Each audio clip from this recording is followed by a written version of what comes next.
A pastor on San Antonio's southwest side is taking on a new project to help the homeless. Eyewitness News reporter Savannah Louie explains.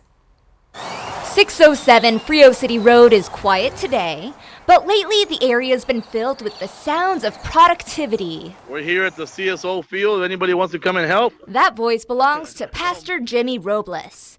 In 1 month, he plans to open these houses for the homeless. Coming from a park bench to something like this, even though they're tiny homes, but it's gonna have everything inside, from plumbing to they're gonna have their own shower, their own little sofa bed. They even have a porch. The area is called Victoria's Point, inspired by his daughter Victoria, who had a passion for helping people who had reached their lowest point in life. So she would always feed the homeless and love them. We partnered up with Haven for Hope, and we're in discussion as far as how we can transition some people from Haven for Hope that have proven themselves, that really want it. Juan Chavez is one of those people. He lived on the streets for 4 months. I had to sleep with one eye open, one eye closed. It's dangerous. You don't know what can happen.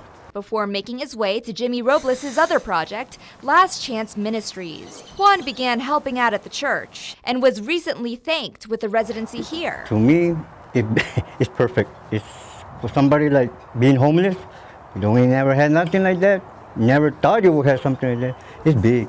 This is something big. The table will come down and then they can fold back up. For the past few weeks, Juan has been helping around the grounds. He won't live here forever. Jimmy wants this to be a temporary stay for all occupants. In about a year, just in 5 houses, we'll be able to transition 25 men out of this. For more information on how to sponsor one of these tiny homes or to donate an appliance or service to the project, visit KENS5.com. From San Antonio's southwest side, Savannah Louie, KENS 5 Eyewitness News.